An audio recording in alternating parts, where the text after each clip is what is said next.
Hello mga kasipag, ituturo ko ngayon sa videong ito kung papaano malaman kung may nakamonitor sa SIM card natin sa cellphone kasi minsan hindi natin namamalayan na meron ng nakamonitor at pinapakinggan ang ating mga tawag sa cellphone, halimbawa kausap mo yung asawa at tropa mo at nalalaman din yung mga sinesend na messages sa atin nang hindi natin namamalayan na nare-receive din pala nila yung mga calls ang messages na para sa atin. Paalala pala na kahit anong SIM card mo mapa-talk and text pa yan.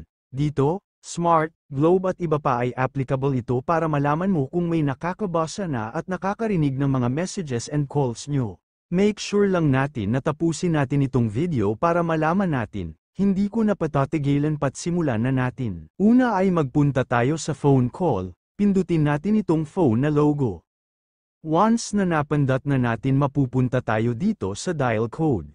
E-dial lang natin ang asterisk then number sign then 62 then number sign, ulitin natin asterisk number sign 62 then number sign, then pindutin natin kung anong SIM card ang ginagamit natin, halimbawa etong sa akin ay SIM2 kaya eto pipiliin ko.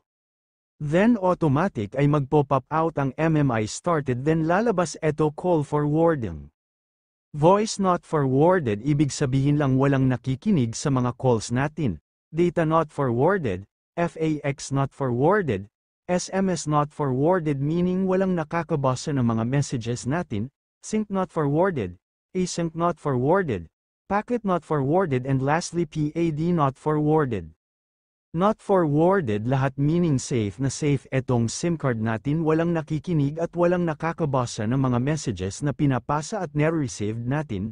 E paano naman kung may forwarded tayong makita, paano natin aalisin at i-remove ito? Click OK lang muna natin ito. At e-dial ito, number sign then 002 number sign at i-click ulit natin yung SIM card na ginagamit natin o kung saang SIM card natin gusto ma-remove kung may naka-forwarded na kahit isa sa mga nabanggit natin. Then magpa-pop out ulit yung MMI code started. Then automatic na magpa-process yan at ma-receive natin ang notification na call forwarding erasure was successful. So ayan, ibig sabihin nito ay safe na yung SIM card mo. Wala nang nakamonitor ng tawag at messages mo. Ayun lang guys, sana may natutunan kayo sa video na ito at sana makatulong ito.